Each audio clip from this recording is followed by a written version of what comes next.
Arrange the fractions in descending order. अब यहाँ पे 4 फ्रैक्शंस दिए हैं, इनका हमें डिसेंडिंग ऑर्डर लिखना है। तो इनके डिनोमिनेटर्स को हम इक्वलाइज करते हैं सबसे पहले। That is we take the LCM of the denominators. So denominators है 9, 2, 4, 18। तो लेट अस डिवाइड बाय 9। तो रहेगा 9 1 जा, फिर ये 2, ये 4 एंड 9 2 जा होता है 18। फिर 2 से डिवाइड करते हैं से ये तो 1 एज इट इज, 2 1 जा 2, 2 2 जा 4, फिर ये 2 1 जा and finally we divide by 2। तो ये रहेगा 1 1 1 1। So if we calculate the LCM, it will be 9 into 2 into 2. That is 9 4s, ये हो जाता है 36।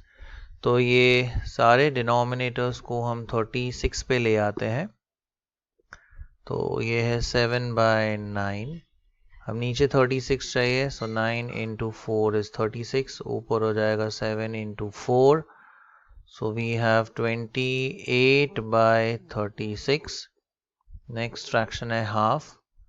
Now 2 into 18 is 36। तो 2 मल्टीप्लाई करेंगे 18 के साथ, 1 भी मल्टीप्लाई करेंगे 18 के साथ। So that is 18/36।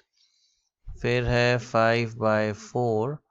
Now 4 9s is 36। So 4 into 9, ऊपर आएगा 5 into 9। So that is 45/36।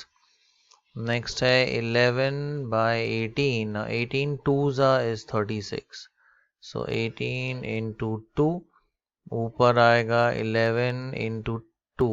So that is 22/36।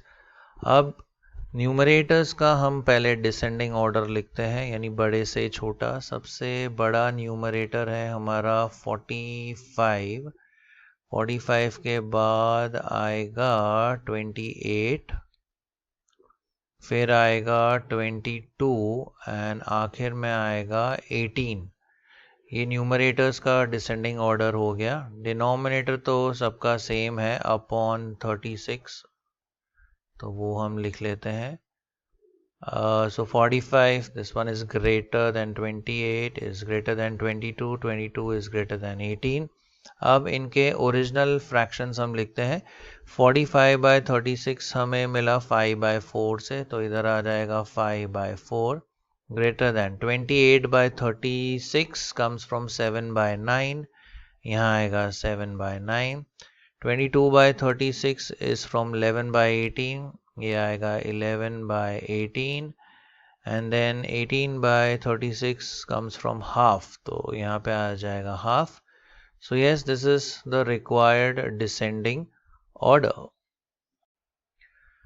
Arrange the fractions in descending order. अब यहाँ पे 4 fractions हैं, लेकिन इनके denominators equal नहीं है। तो descending order में लाने के लिए पहले denominators को equalize करेंगे। तो हम डिनोमिनेटर्स यानी 2 3 4 7 इनका हम एलसीएम पहले निकाल लेते हैं। तो पहले 2 से डिवाइड करते हैं। सो 2 1 जा, 3 एज इट इज, 2 2 जा और ये 7 एज इट इज। फिर 3 से डिवाइड करते हैं, ये 1 एज इट इज, 3 1 जा, ये 2 और 7 एज इट इज रहेगा। फिर 2 से डिवाइड करते हैं, सो 1 1 1 एंड देन 7 और आखिर में हम 7 से डिवाइड करते हैं, तो ये आ गया 1 1 1 1।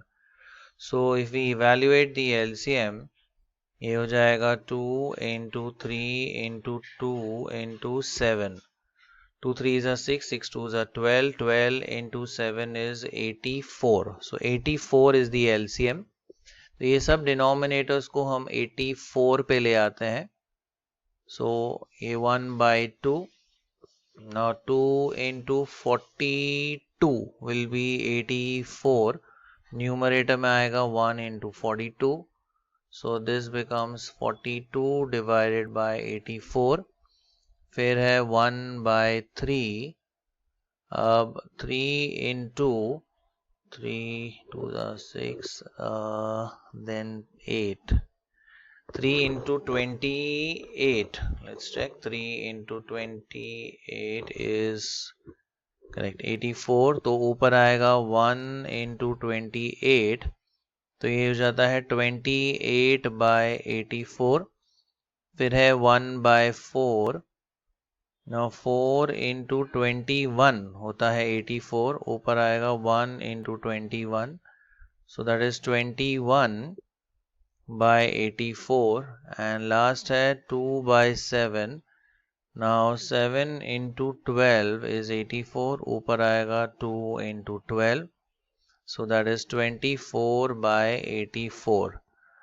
अब न्यूमरेटर्स का हम डिसेंडिंग ऑर्डर लिखते हैं, बड़े से छोटा. तो सबसे बड़ा न्यूमरेटर है हमारा 42. देन वी हैव 42 के बाद 28. फिर 28 के बाद हम लिखेंगे 24 एंड 24 के बाद आएगा 21. So each divided by 84. तो ये तो हमें मिल गया डिसेंडिंग ऑर्डर, बट हमें ओरिजिनल फ्रैक्शंस का डिसेंडिंग ऑर्डर लिखना है. अब 42/84 हमें मिला 1/2 से, तो यहाँ पे आएगा half. 28/84 this comes from 1/3. 24/84 this is from 2/7. and 21/84 ये आता है 1/4 से. So yes, this is the required descending order.